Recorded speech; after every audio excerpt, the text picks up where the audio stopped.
I was waiting for the bus that Suanbo was getting on. At that time, it was July during the armistice. I displayed all the war photos at the Jongjeon Cooperative and showed them. So I was looking around and waiting, and I thought, who took this photo? Whose photo is this?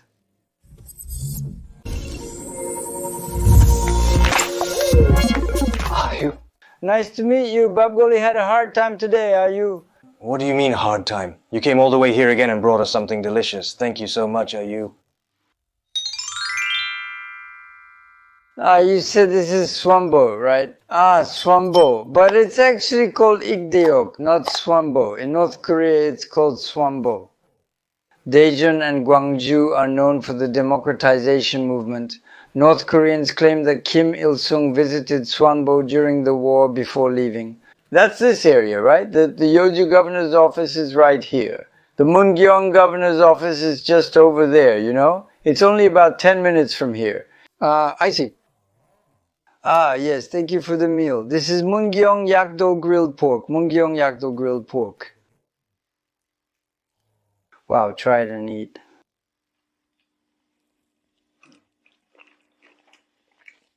When I look at it, it's like something I saw in a vlog, yeah. Before that, they said they were coming today, so I watched YouTube in the morning and saw that they filmed the Soy Badajangsan for 6 hours before coming. Yeah, that's amazing. How old are you this year? I'm 38 this year. Oh, and What? You're 38? You just barely turned 38? Well, I came to Korea when I was 31. Yeah, it's been 30 years now. So you came here a few years later, right? Did Kim Il-sung die in 1994 when you came? I arrived here exactly on June 30th. But then in July, the news suddenly reported that Kim Il-sung had died. At that time... If it's June, it's about the founding of the Democratic Front for the Reunification of the Fatherland. At that time, Kim Young-sam wasn't president. He became president later. Kim Jong-il was said to be very active then. Kim Il-sung was now coming to Seoul. There was talk of reunification. At that time, Hanchang. At that time... What made you consider escaping North Korea? No, I escaped in February. Since I defected, was that defection story in February? At first, who came up with the idea to come here? As I keep digging, where was the place you originally lived? The place where Cheongjin was born it's Pyongyang. And in Pyongyang, he changed schools in middle school and became Chubang. But why did he become Chubang? If the government doesn't like your background, you get expelled. Back then in Pyongyang, when you were young, it was several years ago, around 1976. That was when you could apply for the Hanchang Jongpa. Kim Jong-il said he would get rid of the so-called impure elements, and anyone who wasn't favored by the authorities was expelled. That's when it happened. So after that, I lived in Pyongyang for a while. Expulsion? You made it, but... When you lived in North Korea, your background was pretty good, but you were expelled, right? You didn't live here, here. No, I don't know exactly why I was expelled. I was just expelled. Back then, when I was in my first year of middle school, my friend told me, so, hey, the teacher says your father is a reactionary. Why is your father a reactionary? Well, and I said, hey, I have no idea what that even means. When I went home and asked, my father just brushed it off and said it was nothing. So even back then, my father... To put it simply, during the Korean War, Kim Il-sung was accused of collaborating with the Russian military authorities. Because I was afraid of my father, the hardest thing in this world for me was my father. And because I was so afraid of him, I said I didn't even know what it meant to hate him like this. So ever since I was a child, I was so afraid of my father that I would run away from him and avoid him. During the 1950s, in the post-war period, he worked as an interpreter. What did he do after that? After that, he worked as the director of the Physical Education Science Research Institute at the Joseon Sports Guidance Committee, then as a field director, and then he was transferred again. Gradually, as he explained his career, it seems like he moved from one position to another like that. So, with my father and mother, I looked at the old photos my father took in this Suanbo. And among them, there were some pictures from the old days in Suanbo. There were even photos of him bathing in the valley. And now, just like Russian children. He was wearing only underwear and bathing in the valley. In Suanbo, you know, nowadays in our country, Suanbo. Back in the days of the Korean War, I couldn't hear much about Suanbo, but those photos, the valleys, the scenery was just so beautiful. It may have been Ihwaryong or a similar place down there, Natsongye Valley. I believe it was just a place like that for some time. Ah, I see. Did you come down here during the war in the 1950s? That's right, Kim Sung-hee. I came down because I followed them. My father has many photos at his house, including an album that serves as a historical record of his life. Back in 1968, during the World Cup, North Korea made it to the quarterfinals. At that time, my father was there. There was that incident, and people like Park Do-hee and others whose names were known back then. After that, in 1976, my father defected, but if you ask where he went now, he's in Pyeongganbuk-do, North Korea, in North Pyongan province. He went there to that place. It's called Inbul, near Cheonggang Station. He was exiled there, but during the assassination incident, if you mention the 1976 assassination attempt, people immediately clam up. After a year, they called him back to Pyongyang. At that time, all the good people with clean records went in, and the ones who weren't so good were all left out, the ones who weren't called. At one time, Kim Il-sung too. He was a person who spoke foreign languages, and at that time he often traveled abroad as an interpreter. If you look for war records from the 1950s in our country, is there any chance you might find a photo of your father? This one. You're here, over there at the end, right? Jong at the end over there. If I take a closer look at this photo, would I be able to show you? Doesn't matter. So that's your father's life story. I see, now I understand. So that's why I was wearing a military uniform. You were in North Korea at the time, right? You were wearing a military uniform while you were there, weren't you? That's what happened back then. Kim Il-sung served in the military for 45 years during the Russian era. He told me to go out with a star on my shoulder. When I left, he said, General, General, General, making me a Major General. So my father said, I can't do that. It's too much for me. That's a lie then.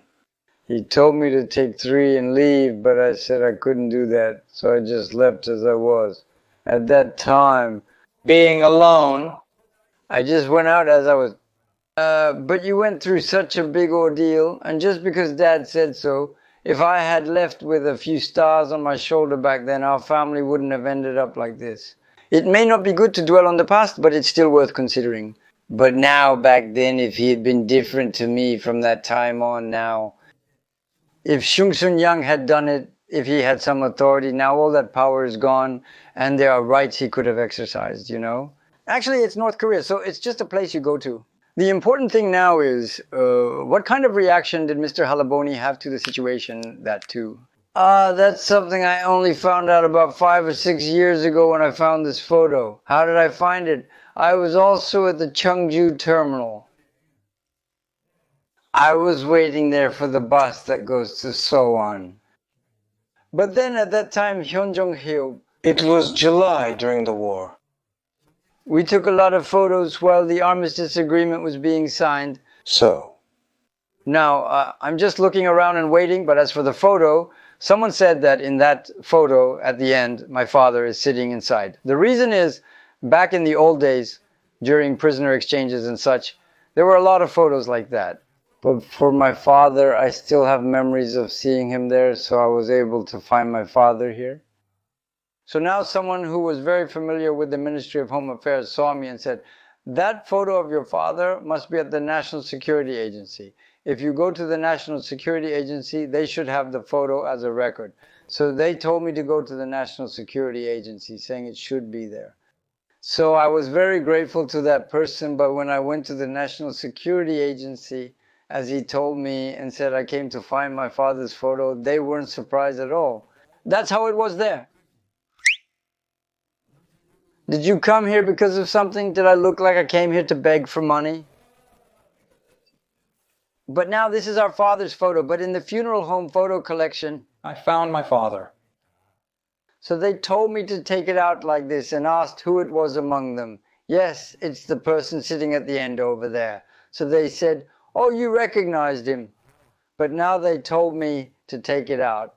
The pastor I know, Mr. Hyung, and someone from Yangpyeong copied and handed out these photos. The person next to him is the father from Hwanghae. As I was looking for my father's photo, I realized they are all connected, even the father from Hwanghae. So my father must also be from Hwanghae. I'm from Hwanghae too. But your mother is still registered in the security department, right? Ah, it's been over 10 years since your mother returned, but her name is still registered and she's still counted in the security department. Since your father's tombstone has your mother's name on it, what does that mean? But why surveillance? Why are you watching me? Yeah, I was surprised too, and since my mom couldn't do something well, I could see it and started keeping an eye on her. My father also left alone, and only now am I hearing that the reason he was sent away was because of my mom.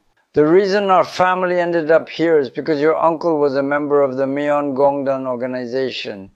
Yes, Myeongdong. The Myeongdong organization. I've heard a lot about it, but in North Korea, being the head of the Myeongdong organization, being a pastor, a doctor, joining the Communist Party, and then fighting against it, and then being executed by firing squad.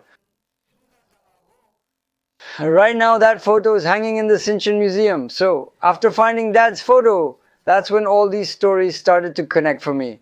Grandpa, does that mean you were in Sinchon at that time?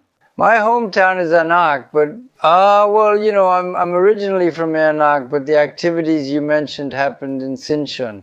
Now that I hear you talk about it, yes, that's right. The Korean War began in 1950. We reached Seoul in 3 days, along with many North Korean children and soldiers. We then crossed over during the counterattack, succeeded in the Incheon landing operation, and reached Pyongyang, eating through Hwanghae province, which included Sinchon, Anak, and Jeryong. From this site, then? There was an organization that moved. It was a group that opposed Kim's regime in North Korea. That's what it was. Now, Halaboji. I originally asked the pastors if they happened to know who the person responsible for the Anti-Communist League was. And they said that none of the pastors, except for that one pastor, could take on the role of being responsible for an organization that opposed the Communist Party. So back then, when we opposed the Communist Party, among the activities at that time, there was a big incident involving Hwang Hae-do and Shinchun Kim-ik-do. And that person was called Pastor. When the Communist Party attempted to construct a new wall, they killed a man. 6 people died during this incident. I heard there were several similar incidents during the construction of the new wall. There was an incident where one person was killed by the retreating People's Army, and another person was preparing for an appeal. Now, everyone was gathered at the new wall built by the Communist Party, and they were all getting ready, planning to wipe everyone out. In that situation, if you went inside, you had to do it. And I was the first to get the information that day. He took the rice cake and the soup. He said that his wife heard about it a day earlier and got it first. So, you found that photo here in Korea again, right? Yes, this photo is a Korean photo, and it turns out someone gave it to Pastor Kim Ik-do during his life, along with a book. What is this anyway? I was in Chuseok vacation when I was 14, and it was during the time of independence. But it was really tough back then. No, there was food, but even though there was food, we couldn't eat it because we were so hungry. I was born in 1933, and we are from the Yongjae family. Now, my oldest sister is at the military university, and my older brother is in the army. The 4 of us are all at home eating together. But since there wasn't enough food, we would dig up wild greens and edible plants from the mountain, and those wild greens made up more than half of our meals. That's how it was. It's called tulgam. If I talk about it now, it's really a nutritional supplement, but back then, we were so hungry. But even eating that for 365 days, it wouldn't be enough nutrition. It wouldn't. That's right.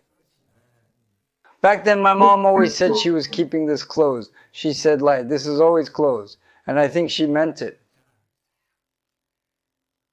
She hung it up, but sometimes when I went into my mom's closet to get clothes, I saw it and wondered what it was. I was really curious. So when my kids were sleeping at night, I secretly opened it from far away. And then the item was worn out and tattered, indicating it had been kept there for a long time. When the plastic was all peeled off, there were about 4 or 5 photos inside. Among them was a picture of my father when he was young. That's why I remember it, or maybe it's just in my memory. So I was really curious about who this person was, that's why. Movie actor too. No, I was just curious about this picture because I don't know it either. So I shook my mom awake and said, Mom, who is this person? So she said, I don't know either, that's your birth father. But she was always very reserved about it, so she never said she had seen your birth father or told anyone that she had seen him or seen a picture of him. I remember that now. Oh, after the Korean War ended, there was another matchmaking event. At that time, during the matchmaking event, my mother's family and then Mr. Youngjae's father and mother were all there.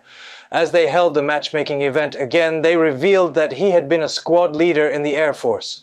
So they were recommended. So when they followed their father, the children who were called that became calm. And when they got married, they could come into Pyongyang, right? So when they got married, their father became the head of the family. And for the sake of the children's future, they decided to get married and had an arranged marriage. And then this wife even abandoned her own children and her honor for her own sake. So in the meantime, I just wanted to be honest and straightforward. Just a little meal. And also, But in the end, you just keep it to yourself. My father said there was no farmland in Pyeongbuk-do, so there was no need to live here. He said he would go back to his hometown, and his hometown is Dokseong, Bukchon County. maybe. Have you ever heard any stories from your father about the Korean War? Ever since I was a child, my father would leave and come back, then go to the army. And if I look back on my life, there wasn't much time spent at home. I was only home when I was little, and now that I look back, I realize I lived most of my life outside. I went to prison, went to the army, and then went back to prison again while I was in the army. Well, basically, in North Korea, if you say something and leave it behind in North Korean society, or if you say something and leave it behind in the North Korean system, That's how North Korea is. the children prefer. It wasn't the case. After coming back from the evacuation and as time kept passing, I guess that's why, and also because I spent so much time apart from my father like this, I couldn't really hear or learn exactly about the Korean War. What do you mean? For me, before that, my father was so strict that I didn't really ask him things like this or talk to him much. If I had talked a lot with my father back then, he wouldn't have liked it. Maybe the Korean War started in North Korea. Is that the only story you remember? The Russian military officials and Kim Il-sung couldn't communicate with each other, so they had to use interpreters. Even then, Kim Il-sung had his own office. There was an office here in Russia too. And there was also an administrative office. In the past, when you traveled by road to a new place, that was your first time visiting that location. But Kim Jong-il kept coming and going, and at that time in Russia, Kim Jong-il was called Shura and his younger brother was called Yura. There was that incident where he drowned and died. But the Russian kids kept coming around. Even back then, during the war, the Russian kids used to call him Ayanyang Wonsuk. Yes, Ayanyang Wonsuk. So these days, people don't really use that nickname anymore. But back in the day, everyone called him Ayanyang Wonsuk. So now, Kim Jong-il kept throwing stones at the monkeys and causing trouble.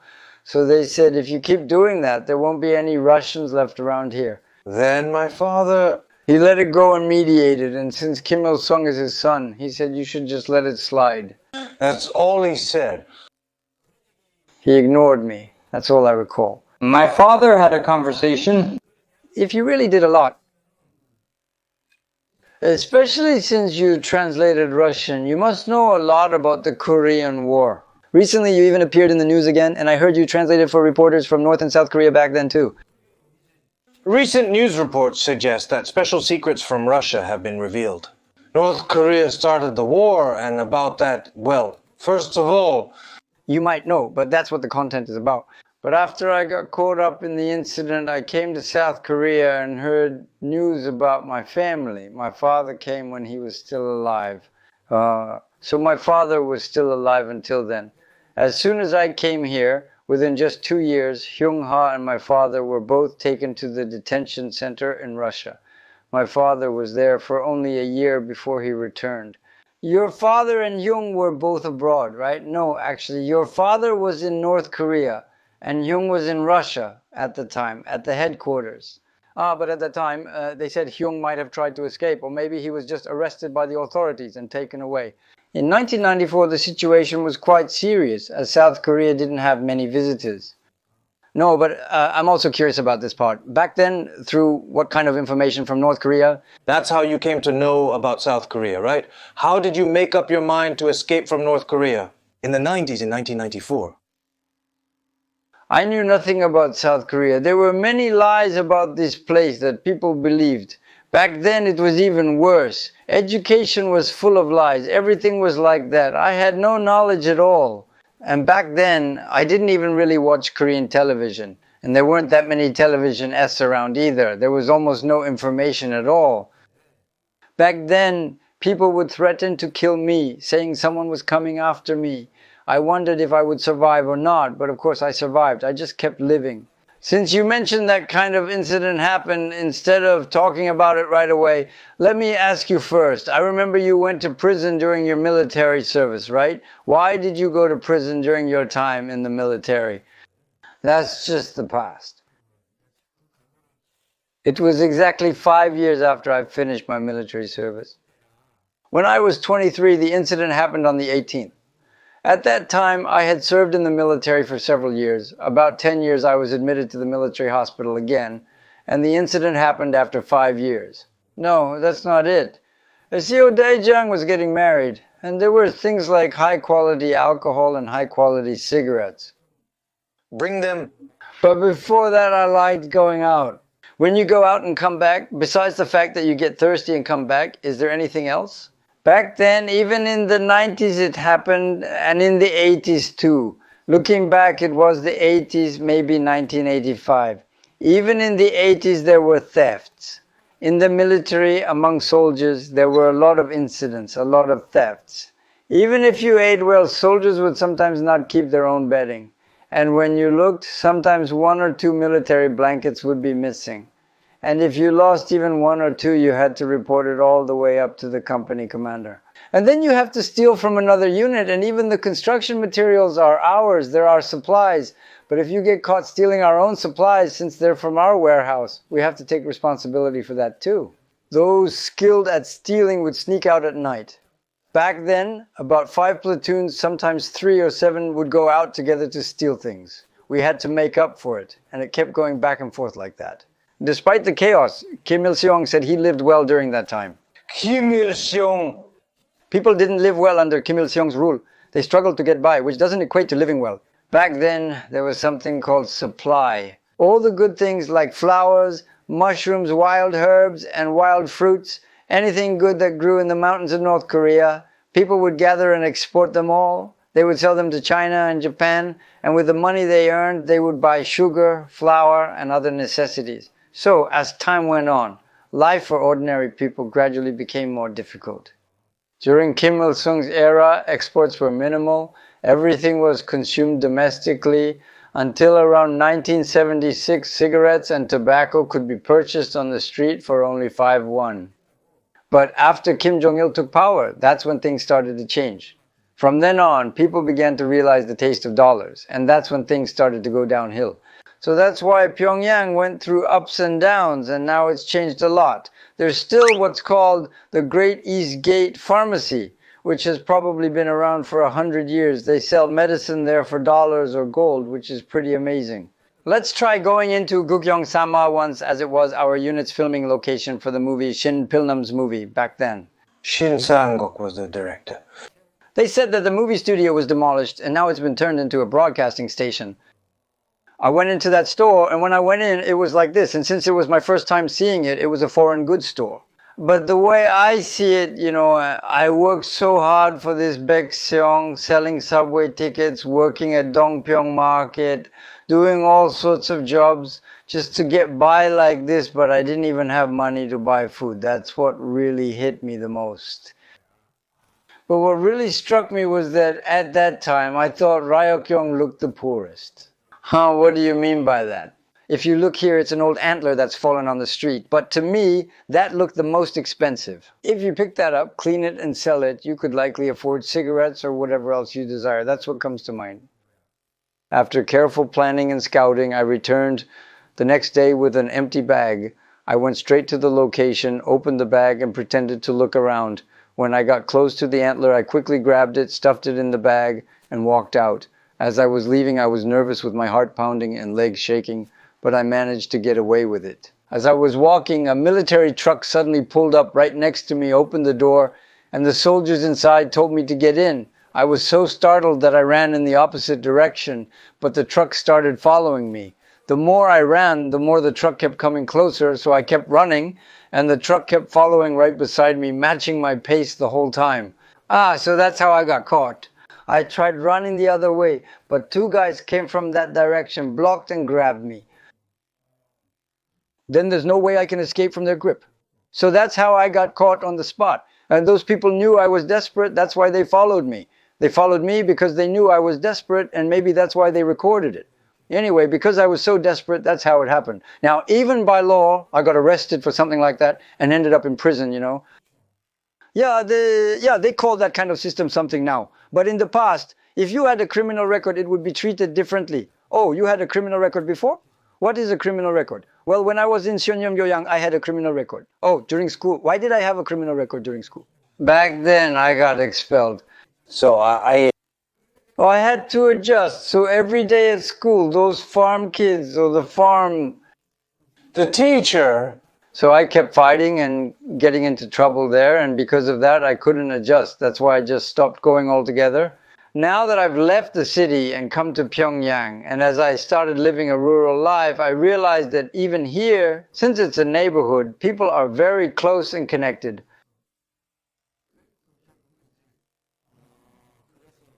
So I have memories of going to and coming from Unit 33, the Suncheon Re-Education Center. Before that, I actually couldn't join the military, but my father somehow went to the military mobilization office and said that a man has to serve in the army, and he gave them some physical training certificates and paid attention to it because the officials were demanding it. So in the end, I went to the military. And if something happens, you need to have a place to escape to, right? You know, I couldn't get into college, and then the next time I couldn't get in again. But about a year before that, I knew a guy named Cho So-jang, who was the manager of the Yongseong cigarette factory. Now, I wanted to live with him, so we were living together. we were dating. Back then, when we wanted to talk privately, we would go to the smoking area or the cafeteria at Yongseong Station, or just walk around together. There was a tuk-tuk parked a little further away on that side. We did the construction to get into the tuk-tuk, and as we went down underground, we also entered the ventilation room and all that. So the guys moved around underground through the passageways. While working on a construction site, my friend, a national security officer, a driver for the security chief, and I brought rice, smoked, and relaxed together for a while. The guards told us to just stay put and that we couldn't do as we pleased. Our platoon leader said he'd try to talk to the village chief if he came, but first wanted to eat peanuts. Then he said the chief was really coming. The woman is sitting there quietly, just like that. So how did you get here from the labor side? Yeah, it's not about anything else. We just really need some high-quality cigarettes, but all we could bring were peanuts. Is there any way you could exchange this for something else? Oh, I see.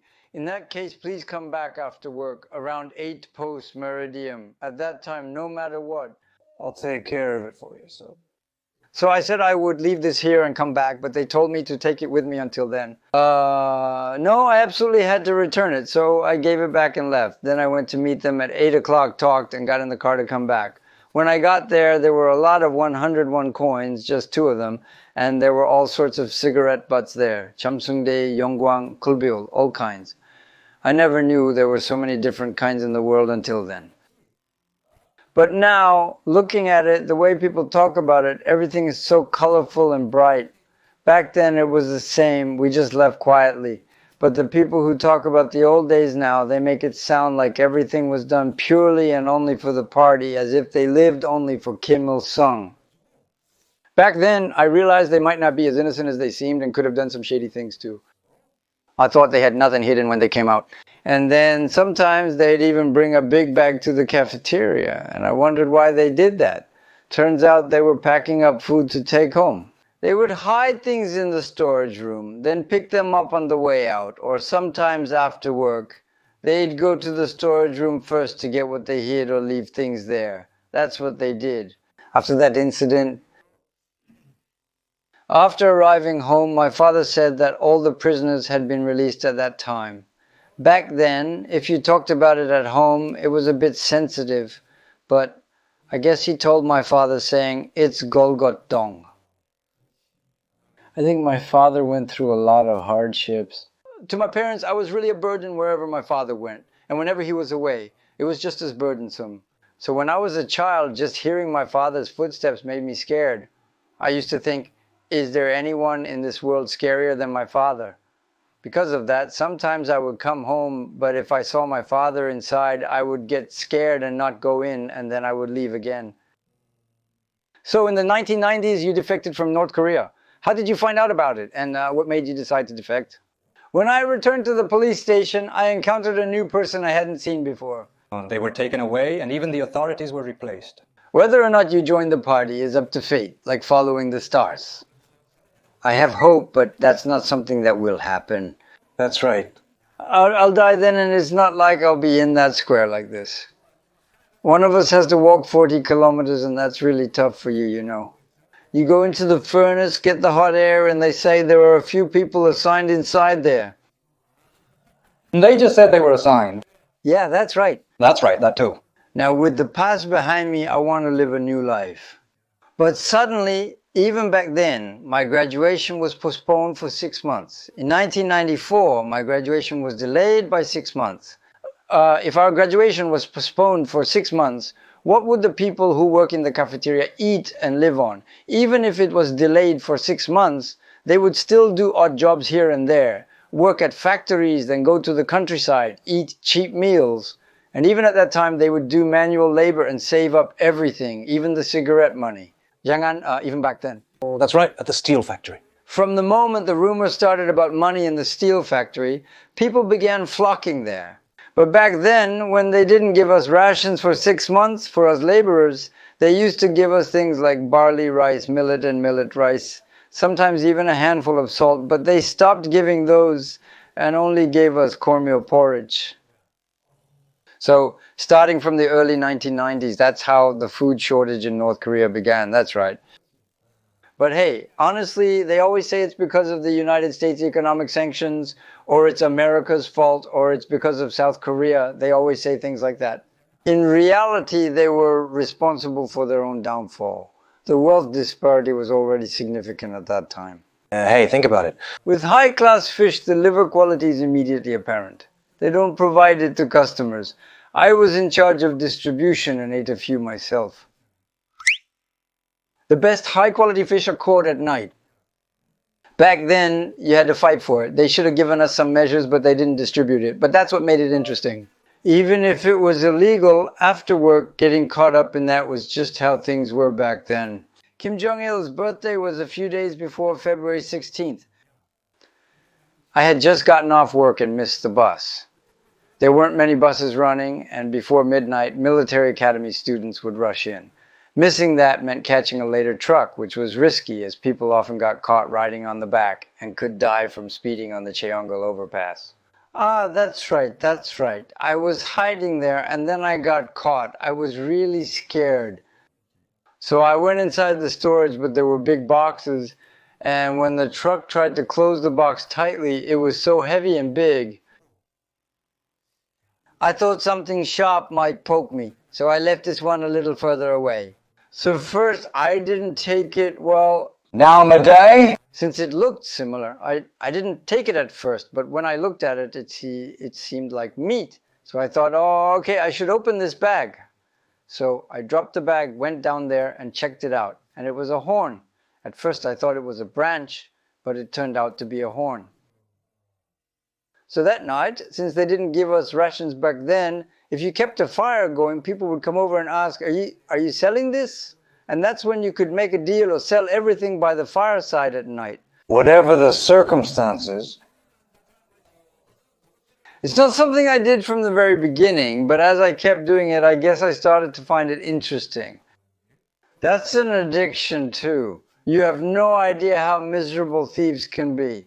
Ah, of course, they go out every night. But when it comes to going out, thieves. They're always awake. Then I also understood the world of thieves all too well.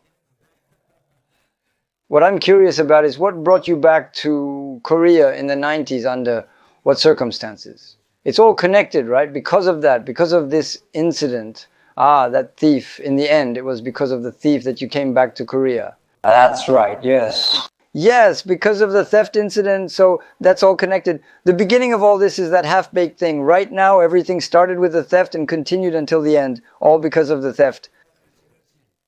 Honestly, saying something like this might be a bit much, but for Mr. Bukhan's father, it must have been really upsetting.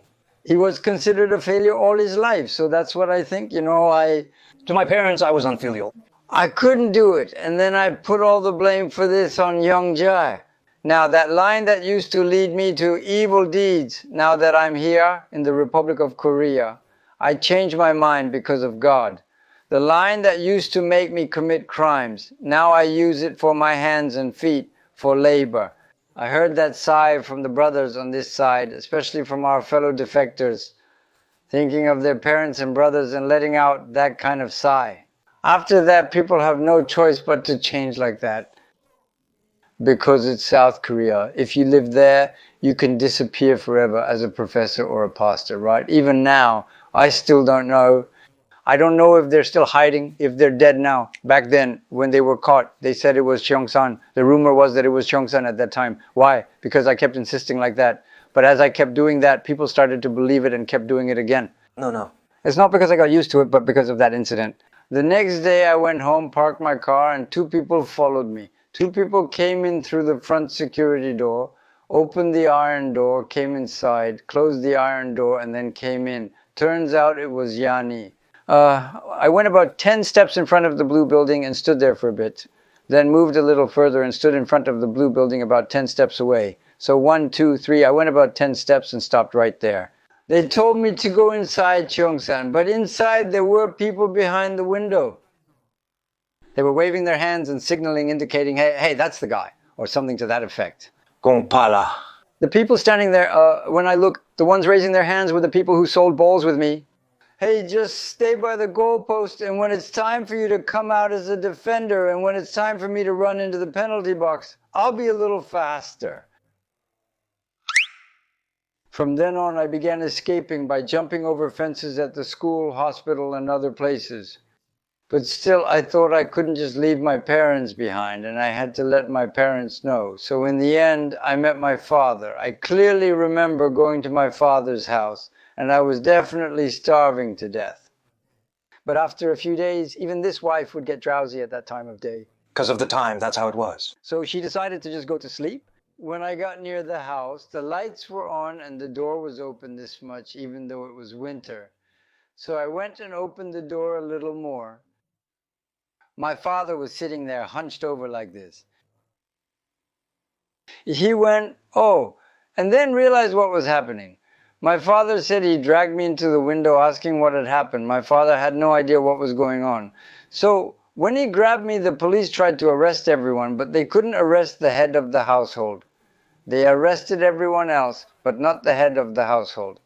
So people said, if they catch the head of the household, you'll be sent to Cheongsan. There were rumors like that going around. At that time, Kim Jong-il would celebrate his own birthday, and he would give gifts not only to the heads of the department, but also to those in deputy positions. In the birthday gift box. He would put a bottle of alcohol in each one. Director Kim Jong-gi kindly called it a cheap trick, and that's how I heard the story. It's nothing special, but there's a pheasant farm here. The pheasants are in the water tank. But over there, that's almost like a real thing now. Well, what about you, Dad? Then what can I do? I said I would leave this place. If not China, then you went abroad. So because of Russia, go to the Garapa side. Maybe because I don't know Namjoseon. And Dongdok, since your father spent a lot of time in Dongdok, and since he's a socialist, even though he said Russia is a bit like that, he told you to go that way, eat and live there because it's a world where you can live well. So go that way.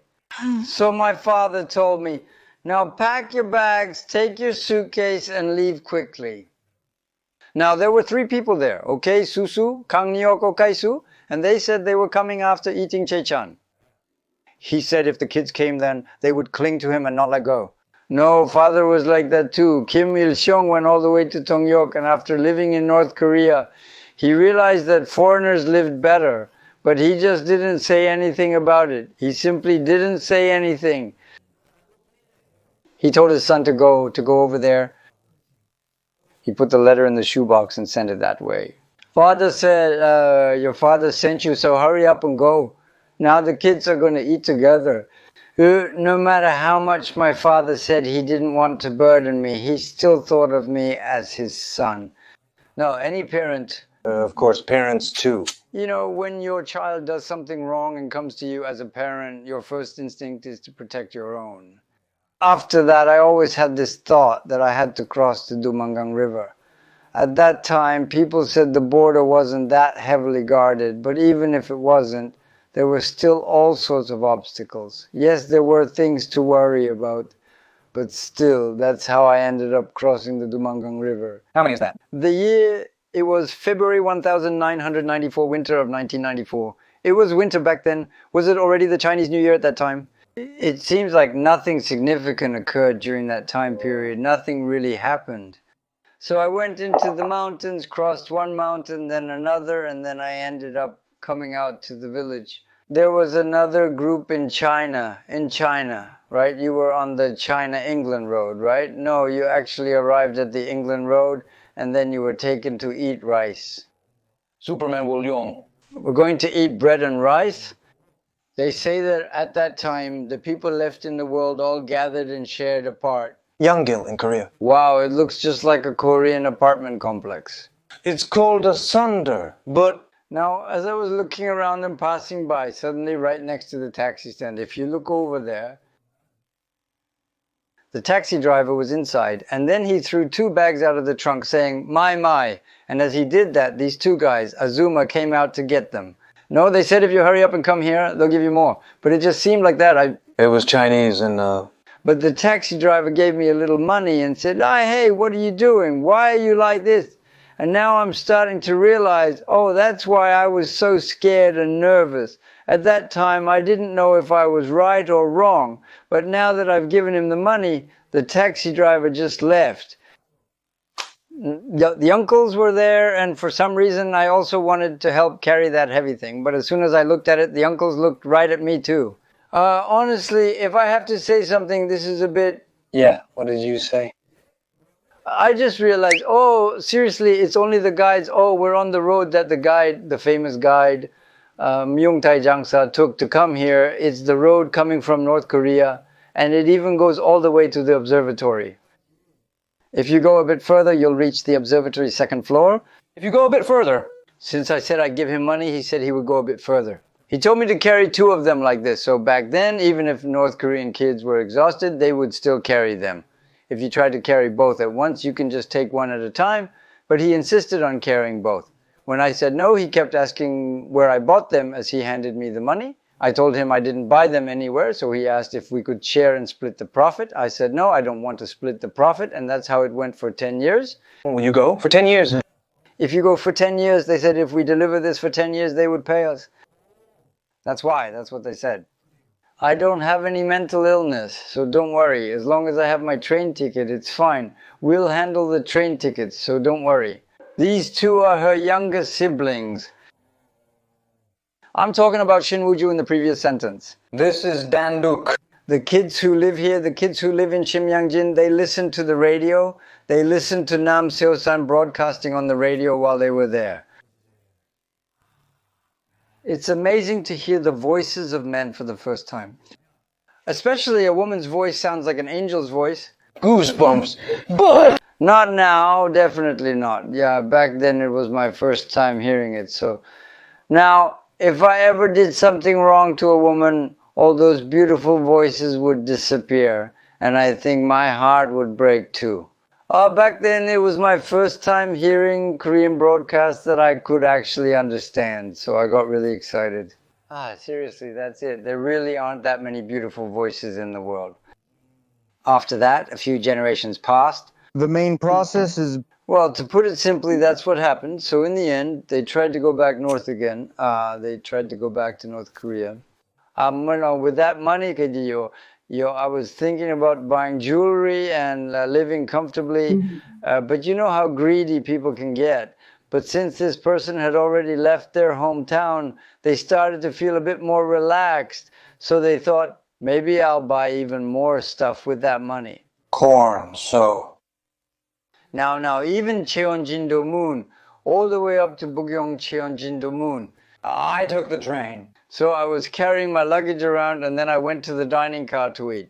I sat across from a stranger and was eating, but then strangely a man started making slurping noises. And in front of me, Now, there was a South Korean woman in front of me. But at first she told me not to talk to her, so I thought, I'm just a thief and a criminal, so I shouldn't say anything. What am I doing here? And I was working at a restaurant, and then I went around doing errands, and then I ended up working at the Myeongtae-jangsa. So people were like, what kind of work is that? Just like the kids used to say, I was working at the Myeongtae-jangsa, and that's how it was. They told me to say it, so I did. They kept asking me about that story, so I realized the woman already knew. Cha Seon-jung quickly understood. The discussion process took about 2 days at that time. From Cheonjin to Yongjin. We talked while doing it.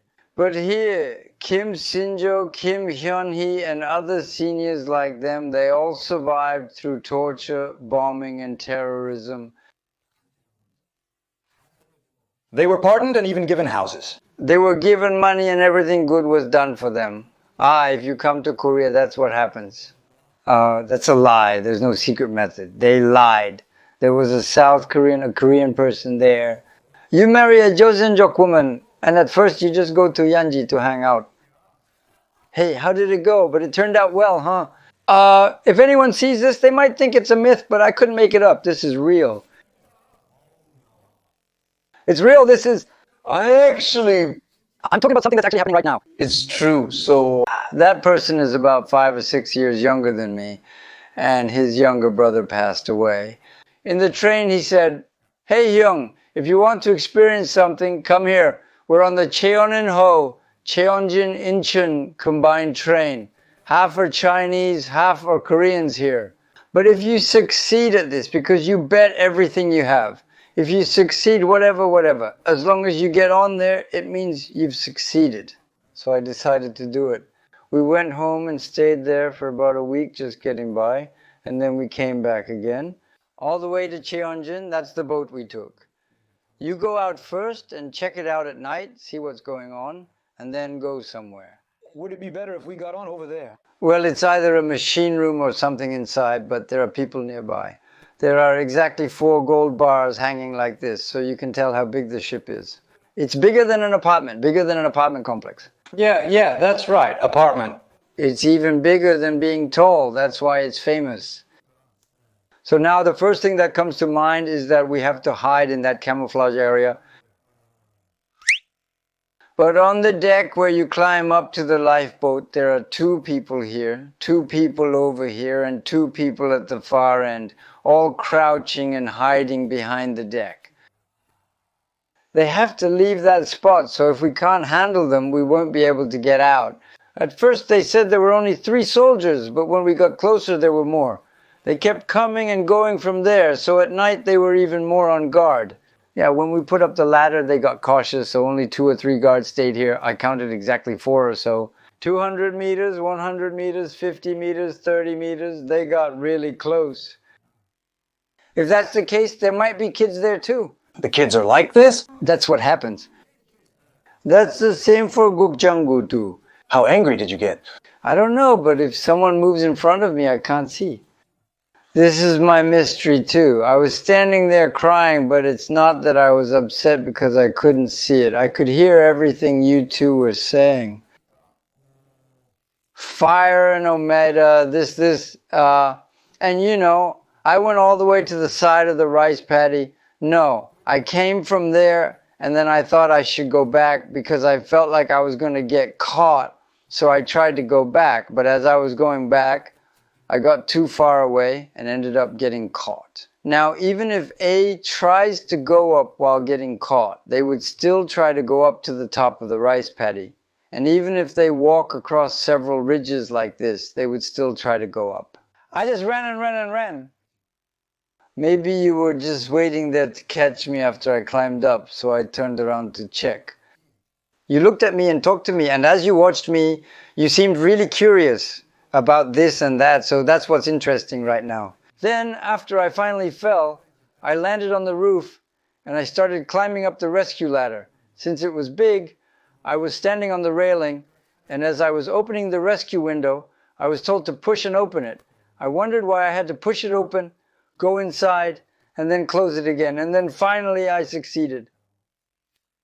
In the morning, and as the day got brighter, I heard the sound of rain pattering, and I thought the rain was stopping. I was worried that if it rained, maybe the boat wouldn't be able to go, but it was just a little bit, and then the sun came out and shone brightly again.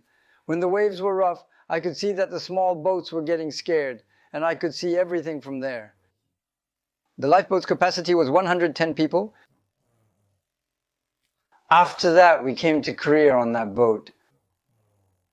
In the middle, at the 37th parallel, my wife and I promised that we would get on there. So I went around looking for her, but I realized she was already holding on to me. No matter how much I looked back, I couldn't find her. Then while I was looking around, I ran into that couple.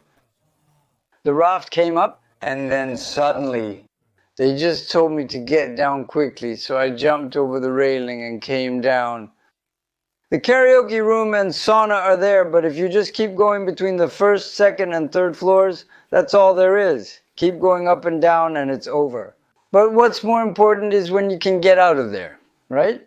After arriving in Korea, I still felt like I had rushed the entire journey. So because of the Chinese kids combined team, and because there are a lot of Chinese kids, if the twins go to the sink again, it's over. If you go to the Korean side and say you're from North Korea, doesn't that make a difference? No, you have to get off the boat first. While you're still on the boat, you're still considered Chinese. Half Korea. It's half. But when I was leaving, she told me to give her my passport. So now, as I was leaving, she said, that's why my name is Yogeon Day. She said she would give it to me, but I had the boarding pass with me, and then I passed through. So I brought it out with me. The search was thorough, as I changed my clothes to avoid being recognized, but the officer still knew. So here, not in the security office, but after doing all sorts of things, I prepared a blanket and hid in the laundry room. While I was hiding in the laundry room, someone who was doing laundry came in, and I was startled, thinking, what is this? He said that if you grab him, he'll try to kill you, and he even took out a razor blade, saying he was going to kill you. So now, wherever you look, you throw it away, wash up, change into clothes, and then get investigated. After arriving in Korea and hiding out. But no! In Korea, I told the cruise ship staff about it. You came here after a long journey. What brings you here? There are records of several of us in the passenger list. I said I was on a rescue mission, so I had to be interrogated. They checked everything as an emergency search, but there was nothing. Then, do you have a friend who was hiding there? I started to wonder if it was me. There were blood stains, cigarette butts, and then Chinese money and bus tickets. yeah, that's right. They discarded everything, coughing even while drinking water. I choked and spit it out. When it was confirmed, that suspicious person had 3, but there were 4 of theirs. 3 were suspicious, and when I was about to go up to check, I heard a noise. So I was startled when they suddenly said, hey, give me your hat. So now, even the investigator I was in charge of liked Chunmun. Oh, that person also came back now after about 10 or 12 years and was someone who treated me really well. Anyway, that's how it happened. And now in Korea. He arrived and then... After coming to Korea, did you keep in touch with those people? Right. Yes, while taking the train. I was Yun Hai's friend, you know. So no matter what, even if I wanted to leave, those people tried to help me. And there were actually some Koreans too. If I gave one, they tried to give me 10. When you look back at life, there are always people like that. No matter how well we did when we came to Korea, we had to start over from scratch and learn everything all over again. What did I do in Wangneon? What did I do? Here, from the landlord, the building owner, even the janitor, everyone is prepared for everything. Even if I say that I received a doctorate, master's and bachelor's degrees, in China and North Korea and was praised as a doctor. When I come here, these people have experienced everything through life. These people are the real deal. We have to learn from them. I only received training for a few months back then. At that time, the security department. No, that's not it. My investigation lasted only 6 months, from June 30 to December 31, which was more than enough. The security department didn't use torture during investigations back then, right? Back then. Hey, even back then. People are naturally suspicious, so if that's the case, all they can do is lie. You have to admit that. If we keep digging when someone lies, these people act like they know everything, as if they've lived in that neighborhood in North Korea. So if lying doesn't work, they'll have to get caught at some point. They just pretend, and well, what is that? They don't know anything, but they act like they do, and they're completely clueless and suspicious about everything. They talk about the crematorium and Songlass, but when I see it, it just seems like they're making up stories. Isn't that the head pastor leading them? From then on, they just blindly follow. How many people were there? Hey, back then, I was there almost all the time. Since I was an inmate, I just told it like it was. I had nothing to hide, so I just spoke up right away. The other guys only got out after a month, yeah, and then after that, someone came out from the outside. So I never actually met them in person, but I did run into them a few times, I think. No, I came here later and I talked about my struggles, what crimes I committed, and everything about my escape attempts. What more is there to talk about? They asked. Why are you trying to run away? So I tried it once and they caught me, covered my mouth and held me tight. Then the next time I tried to escape somewhere else, but they caught me again. They said, you made it this far, but next time, just stay where you are. So that's how it was back then at that time. When I was about to leave, I took a picture with my fist clenched and came out, he said, and then I left. If you talk about this secret, even if you go out, your mouth will be shut. Now that I'm here, back then I couldn't speak freely about it without causing major issues. So I had to stay silent, even though I wanted to say something. Wow. Anyway, today I got to see Suanbo after a long time, and I think it's really fun to be able to talk about these interesting stories while eating such delicious food with Wagaji in Suanbo. Yeah, I think we're living and working really hard. Ayu, thank you. Running is required not only in North Korea for general mobilization and fun, but also here. Hard work and effort are necessary. There may or may not be rewards, and the last thing I want to say, the thing I want to guarantee. Of course, money is good and happiness is good too. But first, you have to know that there is heaven and hell. That's the most important thing. That's why this country has become so detailed like this.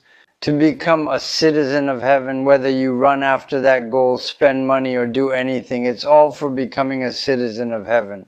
Because their hearts change for the better, that's why. That's why Korea became so beautiful and truly became a country like heaven. I know, always.